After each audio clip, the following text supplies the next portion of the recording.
ସରକାରୀ କର୍ମଚାରୀଙ୍କୁ ହୋଲି ପୂର୍ବରୁ ମିଳିବ ବଡ଼ ଉପହାର। ଡିଏକୁ ନେଇ ହୋଇପାରେ ବଡ଼ ଘୋଷଣା। ଆସିଲା ବଡ଼ ଅପଡେଟ୍। ତେବେ କ'ଣ ରହିଛି ସମ୍ପୂର୍ଣ୍ଣ ଅପଡେଟ୍ଟି ଆସନ୍ତୁ ଜାଣିବା। ତା ପୂର୍ବରୁ ଚ୍ୟାନେଲରେ ନୂଆ ଥିଲେ ଚ୍ୟାନେଲଟିକୁ ସବସ୍କ୍ରାଇବ୍ କରି ରଖନ୍ତୁ ଏମିତି ଗୁରୁତ୍ୱପୂର୍ଣ୍ଣ ଅପଡେଟ୍ ସବୁଠୁ ପ୍ରଥମେ ପାଇବା ପାଇଁ।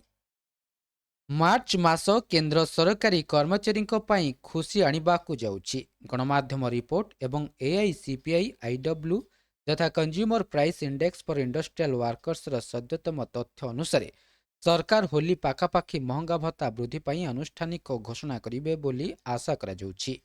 ଏହି ବୃଦ୍ଧି ଜାନୁଆରୀ 1, 2026ରୁ ପିଛିଲା ଭାବେ କାର୍ଯ୍ୟକାରୀ ହେବ। ତେବେ କ'ଣ ମହଙ୍ଗା ଭତ୍ତା 60% ପର୍ଯ୍ୟନ୍ତ ପହଞ୍ଚିବ କି?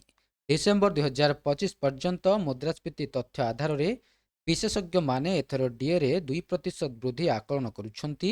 ବର୍ତ୍ତମାନ ମହଙ୍ଗା ଭତ୍ତା 58% ଯଥା ଅକ୍ଟୋବର 2025ରେ 3% ବୃଦ୍ଧି ପରେ ହୋଇଛି। ଯଦି ସରକାର 2% ବୃଦ୍ଧିକୁ ଅନୁମୋଦନ କରନ୍ତି ତେବେ ମୋଟ ମହଙ୍ଗା ଭତ୍ତା 60%ରେ ପହଞ୍ଚିବ। ଯଦିଓ କିଛି ରିପୋର୍ଟ 6% ବୃଦ୍ଧି ଦାବି କରୁଛି, ଏଆଇସିପିଆଇର 12 ମାସର ହାରାହାରି ଆଧାରରେ 2% ବୃଦ୍ଧିକୁ ସବୁଠାରୁ ସଠିକ୍ ବୋଲି ବିବେଚନା କରାଯାଏ। ତେବେ ଅଷ୍ଟମ ବେତନ କମିଶନ ଏବଂ ସାଲାରୀ ଷ୍ଟ୍ରକ୍ଚର କ'ଣ ରହିବ?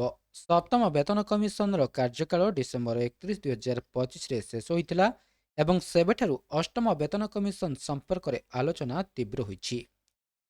ଗୁରୁତ୍ୱପୂର୍ଣ୍ଣ ଦରମାରେ ବୃଦ୍ଧି ଘଟିବ।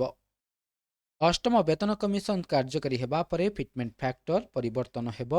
ଆଶା କରାଯାଉଛି ଯେ ଏହାକୁ 2.86 କିମ୍ବା 3.0କୁ ବୃଦ୍ଧି କରାଯାଇପାରେ, ଯାହା ସର୍ବନିମ୍ନ ଦରମା 18,000 ଟଙ୍କାରୁ ବୃଦ୍ଧି ପାଇ 30,000 ଟଙ୍କାରୁ 50,000 ଟଙ୍କା ମଧ୍ୟରେ ହୋଇପାରେ।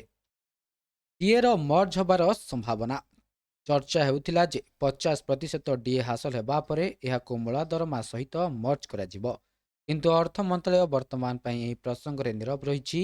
ତଥାପି ଅଷ୍ଟମ ବେତନ କମିଶନ କାର୍ଯ୍ୟକାରୀ ହେବା ମାତ୍ରେ ଡିଏକୁ ଶୂନ୍ୟ କରାଯିବ ଏବଂ ନୂତନ ବେସିକ୍ ସାଲାରୀ ପ୍ରସ୍ତୁତ ହେବ ବୋଲି କୁହାଯାଇଛି। ଏହା ଥିଲା ସମ୍ପୂର୍ଣ୍ଣ ଅପଡେଟ୍ଟି।